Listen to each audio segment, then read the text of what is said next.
¿Qué tal? Buenas noches, bienvenidos a otra emisión de Hilar Fino. Esta vez vamos a tener un encuentro con el cine, pero es un encuentro muy particular porque de lo que se trata es de abordar el cine desde la perspectiva femenina, casi diríamos femenina, porque ella no construye su universo cinematográfico desde el género, pero es una mujer haciendo cine en Mendoza y nada menos que Cristina Rasquia. ¿Qué tal? Buenas noches. ¿Cómo estás, Cristina? Una alegría de que estés acá. Yo la verdad que estoy muy contenta de que estés acá, porque te respeto mucho como profesional, te respeto mucho como cineasta. Hemos hablado tanto de cine, compartimos películas, y entonces que estés acá para contarnos a todos nosotros de qué se trata esto de hacer cine, me parece un regalo, la verdad. Vos me querés emocionar de entrada. No, es así. No, la verdad que es un placer. Para mí es una enorme alegría estar acá, por lo que significa además este programa, el espacio que abre dentro de la televisión local y el hecho de que, bueno, cada vez son más los programas de televisión local. Eso es enormemente auspicioso. Quienes venimos trabajando desde las provincias en este tema del universo audiovisual desde hace tantos años, de pronto que florezca tanto y que aparezca tanto cine como televisión, nuevos espacios, nuevos lugares para expresarse y todo eso, y no puede darnos más que una enorme alegría. Bueno, justamente vos sos la indicada para hablar de esto, porque venís trabajando muy fuertemente, comprometida incluso desde la gestión, con el trabajo de los polos cinematográficos. Venís trabajando desde hace muchísimo tiempo en abrir caminos en materia de producción y de realización cinematográfica desde una perspectiva federal. ¿Cómo ves ese contexto hoy? ¿Cómo era ese contexto hace unos años atrás? ¿Qué está pasando en la Argentina con esto? Yo creo que en gran medida lo que tenemos es lo que nos ganamos. Yo creo que, Qué bonito eso. Creo que remamos mucha gente en las provincias. Creo que el fenómeno más importante que se ha dado en los últimos años es que ese espacio de producción audiovisual empieza a ser una realidad en las provincias. Esa fue una pelea muy grande que dimos nosotros, porque siempre estuvo muy concentrado en Buenos Aires. En aquellos años en los cuales yo empecé, vos sabés que lo primero que hacían las dictaduras era cerrar las escuelas de cine, las escuelas de psicología, la facultad de psicología, cine, literatura, todo lo que significaba periodismo, todo lo que significaba pensamiento. Y bueno, y el cine era una especie de condenada sistemáticamente a no tener escuelas y a no tener lugares donde aprender. Entonces, en aquellos años, cuando los comienzos de la recuperación de la democracia, mucha gente trabajó muy duramente en las provincias con las herramientas que nos daba en ese momento el Super 8, después llegó el video, pero era como que había una serie de herramientas tecnológicas que empezaban a democratizar las posibilidades de producción. Y así empezamos arriesgadamente, haciendo cosas sin saber, tratando de aprender, quemando mucha película, corriendo riesgos enormes, con muchísimo esfuerzo personal. Y eso generó una masa crítica que estoy convencida de que es la masa crítica que hoy permite que en todas las provincias del país florezcan, ¿no es cierto?, producciones y demás, con un apoyo importante que tiene que ver con la ley de medios, que tiene que ver con una decisión política también de apoyar y de promover y de ayudar económicamente con fomento, con la creación, por ejemplo, la instalación de los centros de producción audiovisual en las diferentes provincias, que son pequeños estudios de televisión que permiten justamente hacer producciones, pero que yo estoy convencida que sin esa masa crítica, eso no tendría dónde cuajar, dónde caer. Y también estoy convencida que todo eso que está pasando tiene que ver con esa masa crítica que se formó en las peores condiciones y en los momentos más difíciles. Bueno, con estos nuevos señales de televisión, con nuestras nuevas opciones, que lentamente la gente va eligiendo, porque hay que dar un tiempo para que la gente vaya eligiendo, también creo que para nosotros es un desafío importante, porque para que la gente nos elija, nosotros tenemos que poder darle a la gente algo que le resulte atractivo. Claro, competitivos nos tenemos que poner. Yo estoy convencida. Hay un periodista que quiero mucho y que integró algunas capacitaciones del programa Polos el año pasado, que suele decir que nosotros tenemos que dejar de ser marginales para empezar a ser alternativos. Vos me contabas, y esto me interesa mucho, porque vos, a ver, nosotros te hemos adoptado. Vos preguntás, ¿quién es Cristina? Sí, bueno, sí, mendocina. Es más, ¿vos de dónde sos? Porque no tenés acento de mendocina. Tata, pero todo el mundo asume que Cristina Raskia es mendocina, pero no lo es de Rosario. ¿Cómo fue ese periplo de salir de tu ciudad, empezar a estudiar ahí, irte a Buenos Aires, llegar hasta acá? ¿Cómo fue todo ese tránsito? Yo soy mendocina porque soy mendocina por adopción y por elección. Qué bonito. Y sin dejar de ser rosarina, porque soy rosarina de corazón. Rosario me constituyó una determinada manera de ver la vida y entender la vida. Yo tuve la suerte y la desgracia de crecer en años de una enorme riqueza política, cultural, y Rosario era un hervidero. Para nosotros era una fiesta. Después, bueno, esa fiesta de la que todos participábamos, creo que lo que tenía de fiesta era el hecho de que nos involucrábamos muy profundamente con la realidad política y social aquellos años. Y tuvo la noche negra del proceso militar, ¿no? De la dictadura militar. A mí me gusta llamarlo dictadura. ¿Cómo te atravesó que es lo que a vos? es. ¿Dónde te agarró eso? Y a mí la dictadura me agarra muy jovencita, estudiando, casada recientemente y participando de todo. Claro. Y mi padre, me acuerdo que me preguntaba, me decía, ¿pero qué haces hasta las 3 de la mañana? Y yo le decía, papá, leemos, discutimos. Aprendo. Aprendo. La verdad que fueron años muy intensos, pero en los cuales aprendí muchísimo. Y vos, toda esa experiencia, ¿cómo la fuiste volcando en el cine? ¿A través de historias que ibas escribiendo? ¿A través de...? No sé, porque en realidad, bueno, a mí en septiembre del 75 me detienen y bueno, fui presa política por 15 meses. La cárcel genera una ruptura, porque cuando yo salí en libertad tuve la suerte... ¿Dónde estuviste presa, Cristina? 3 meses en el sótano de jefatura en Rosario y 1 año en Villa Devoto. Y después eso fue película también. Eso fue película después también, pero fíjate vos que eso fue película muchos años después, porque tiene que ver con eso que vos me preguntabas, de cómo, si a mí ahí se me produce una ruptura, yo no puedo seguir viviendo en Rosario cuando salgo en libertad y vengo a Mendoza. ¿Por qué Mendoza, perdón? Porque mi madre es mendocina. Ah, pa. Y bueno, vinimos a Mendoza, yo estaba casada con mi primer marido, y acá era como un espacio donde de pronto teníamos donde recalar. Y aquí empezamos a vivir sin pasado, porque era el 77. Claro.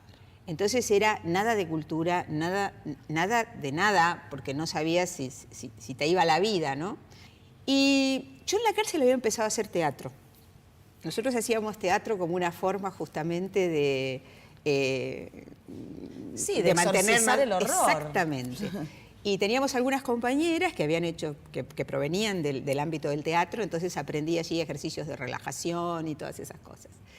Y entonces, en el año 78, me acerco al Instituto Goethe, que en ese momento tenía ciclos de cine que a mí me atraían mucho, películas de Herzog, Claro. Fassbinder y demás, y que imagínate, en el 78, 79 fue, yo no podía creer lo que estaba viendo, Y ahí ¿no? estaba Todo Gladys estaba tan Lavalle, negado. ¿no? Bueno, empieza, cuando el primer taller que empieza Gladys en el Instituto Goethe, yo me sumo a ese taller y hacemos Pluff el fantasmita. Qué bueno. Y yo hacía de mamá fantasma. Qué bueno. Y a través de Gladys llego a Cristóbal. Arnold, en ese momento eran pareja, Gladys y Cristóbal. Y entonces me sumo al elenco de Cristóbal y participo de La Nona. O sea que tu inicio en el cine no fue a través ni del guión, ni las discusiones. No. Fue a través del cuerpito. Exactamente, exactamente. Fue a través del cuerpito.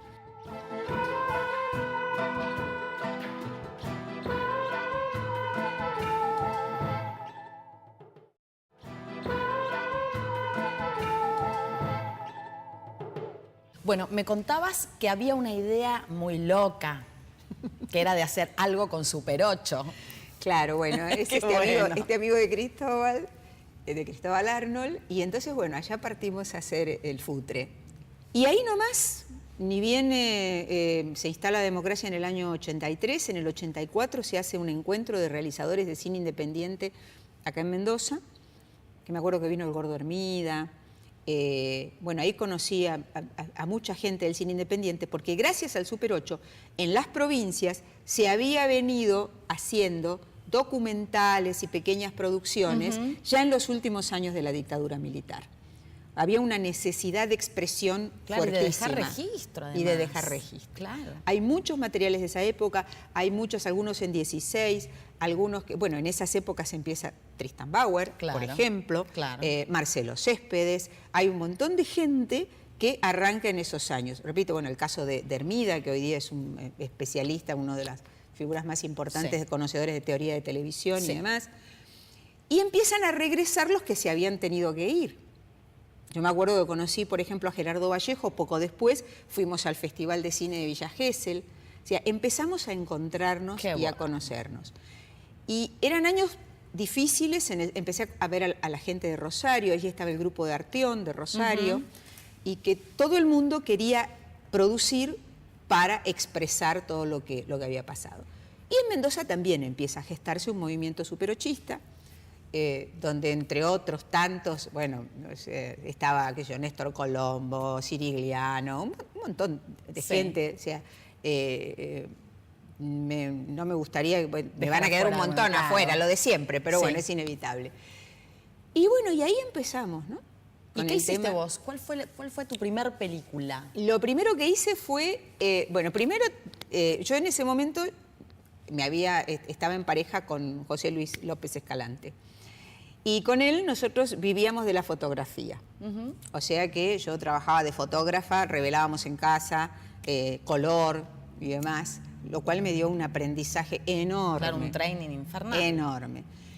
Y bueno, nos compramos una Super 8, en realidad me traje de Rosario una Super 8 que se había comprado mi papá hacía mucho tiempo y empezamos con eso, empezamos a quemar película.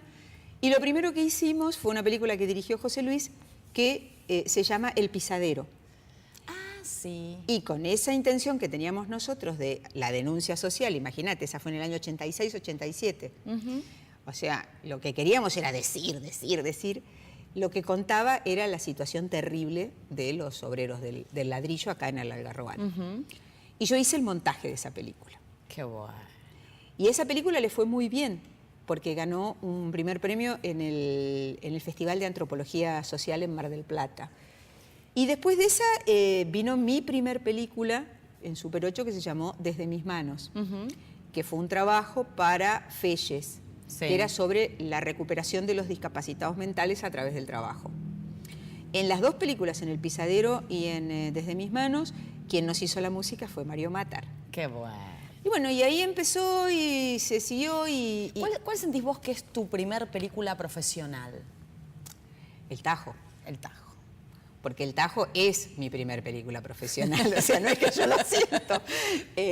Porque El Tajo, eso fue, yo gané el premio cuando las primeras historias breves que se hicieron en el año 93, o 92 fue, que ni siquiera se llamaban historias breves todavía, que era el concurso nacional. Yo presenté el proyecto, no estaba regionalizado el concurso, no sé si ahora está regionalizado, pero en ese momento no lo estaba, y gané.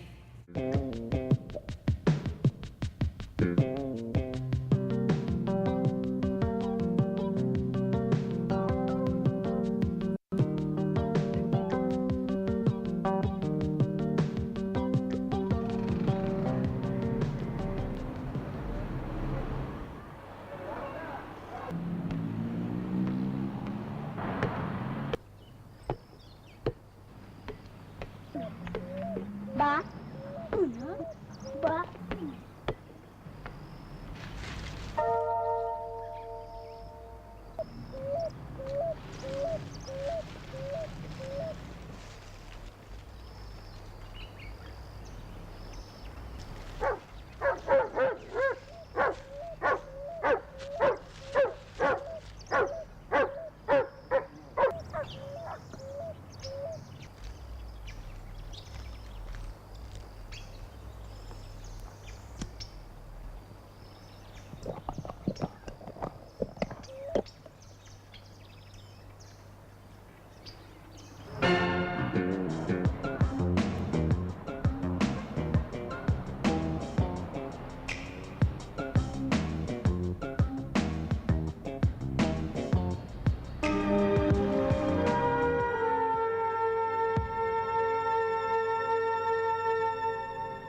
son blancos. A ver las manos.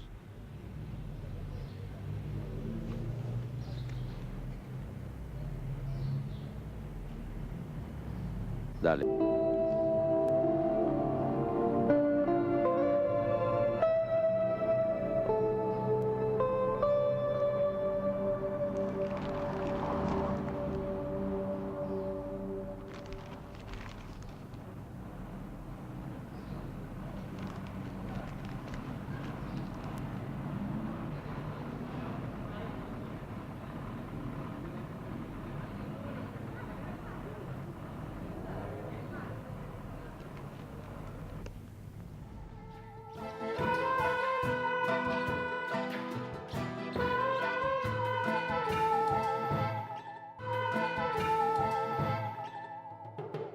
¿Cuándo llegó la segunda película y cuáles fueron las asociaciones buenísimas del azar y del no azar que permitieron que la película fuese?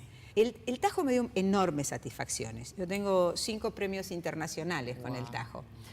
Que eso fue también gracias a que el Instituto de Cine en ese momento se ocupó personalmente, se ocupó específicamente, cosa que después siguió haciendo con altibajos y hoy día sí lo hace, de que las películas llegaran a los festivales. Claro, porque no tiene ningún sentido, y es uno de los grandes problemas del cine, no tiene ningún sentido que exista una historia para contar si esa historia no llega a quien tiene que ser contada, ¿no? Es lo que yo siento, es lo que a mí me parece. Entonces, uno de esos premios me llevó a un workshop de 8 semanas en Nueva York, en la New York Film Academy. ¡Wow! Y la verdad que fue una experiencia maravillosa. Claro. Fue una experiencia increíble. Por esa cosa que una tiene de setentista tardía. No, de aquellos años, si vos me preguntabas el día anterior a viajar cuál era el último lugar del planeta donde yo quería ir, era Nueva York. Y claro. Llegué y me enamoré a primera vista. Claro. Pero más que eso, fue el tema del aprendizaje. Es una academia donde se plantea el trabajo para realizadores independientes. De hecho, todo nuestro trabajo era en 16 milímetros. El workshop consistía en poder llevar a cabo una producción en esas 8 semanas de trabajo intensivo. Y bueno, de resultas de eso fue Primera Sangre, un corto recontra, digamos, artesanal. Porque está hecho en película ¿Y reversible. de qué se trata Primera Sangre? Es la primera menstruación en una niña de 10 años en la década del 60. ¡Guau! Ese era un tema del que yo quería hablar porque... ¿Por qué? Porque en general, o sea, las mujeres recién empezábamos a tener algún protagonismo. De hecho, o sea, cuando yo empecé con todo esto no había mujeres directoras, excepto Lina Wertmüller, Liliana Cavani, eran las primeras, nuestra María Luisa Bember. Y yo veía que, bueno, había muchos temas tabú que se iban tratando, pero el tema de la menstruación nunca aparecía. Ni siquiera era una palabra que se mencionara, que se dijera. Era un tema que por ahí ni siquiera se hablaba con la madre. Era como una cosa que de pronto acontecía y no era fácil de sobrellevar. ¿Y cómo lo abordás vos en el corto eso? Porque qué difícil. Y fue más difícil explicarle a los gringos que quería hacer algo sobre eso. Me acuerdo que cuando yo dije que quería contar esa historia, hubo la profesora de montaje, mujer, no casualmente, fue la única que me dijo: excelente ese tema, yo quiero que lo hagas, lo tenés que hacer y lo tenés que hacer con buenas actrices, no trabajes con cualquiera. Me dio los contactos y todo para que me contactara con actrices de primera línea y demás. No fue fácil escribirlo, menos pensando que mi docente de guión en la academia era un japonés, ¿no? Que hablaba inglés más o menos como yo. Claro. Y entonces cuando yo le explicaba, viste, con los hombres, y después cuando rodé, con un equipo de rodaje mínimo, tenía 2 compañeros, ¿te imaginás lo que era tratar ese tema, filmar ese tema con los chicos? Pero yo lo abordo, bueno, como a mí me gusta abordar las cosas, desde el sentimiento, desde lo privado, desde las cosas que se dicen sin decirse, y tomo 3 generaciones, ¿no? La abuela, la madre y la hija, y es un poco que cuando se produce ese hecho en la hija, justo sucede un hecho en la madre que le permite recomponer una especie de vínculo roto que tenía con su madre porque cuando la necesitó en ese momento la madre no estuvo. Pero encuentra un diario donde la madre le dice, no pude hacer otra cosa porque no sabía qué hacer. Claro. Porque a mí tampoco nadie me había enseñado cómo era. Había una vez un rey y una reina que estaban apenados por no tener hijos, hasta que por fin nació una niña. En la ceremonia del bautismo, las 7 hadas del reino le otorgaron sus dones, pero una hada malvada profirió un maleficio. Cuando la princesa cumpla 15 años, se pinchará el dedo con el uso de una rueca y morirá.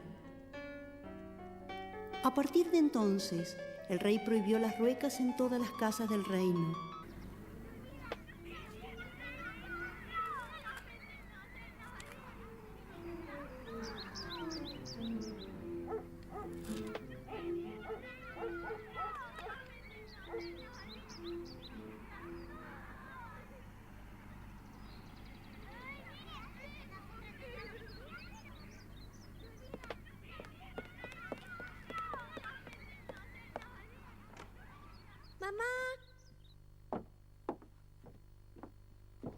Vos creías que te habías lastimado y no entendías por qué la sangre no cesaba. A mí, el pudor me bloqueó los pensamientos. Intenté tranquilizarte. Te dije que estabas bien, que esto te pasaría todos los meses y que desde ahora eras una mujer.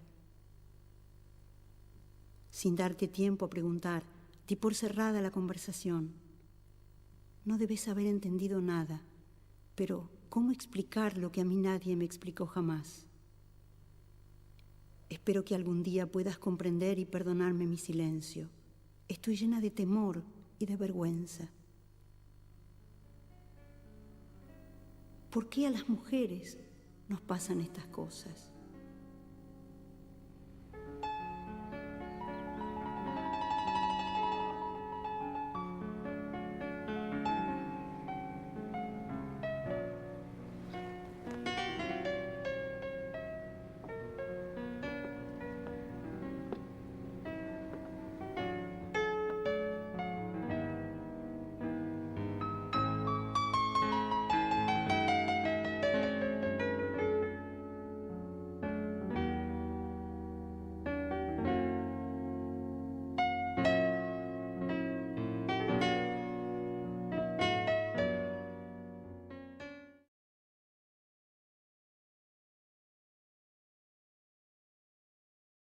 Muchísimas gracias de nuevo por estar aquí. La verdad es que un placer y sería para hacer 20 programas con vos. Si Hilar Fino continúa y nosotros tenemos la misma posibilidad que vos de juntar los recursos, vamos a hacer otro programa Rasquia. Hilar Fino va a continuar y la verdad es que la vida ha sido muy generosa conmigo y momentos como este contribuyen realmente a sentir esa cosa de que la vida es generosa y a mí me ha tratado muy bien. Sí, muy bien. Yo quiero contar salud y quiero contar, mientras vos te tomás tu vino, que esta señora ahora está haciendo una miniserie sobre San Martín con un guión, con una mirada súper particular del prócer y que ya está terminado el guión y está en etapa de, a ver, señores productores, si nos ponemos las pilas y conseguimos la financiación. Muchísimas gracias. Gracias.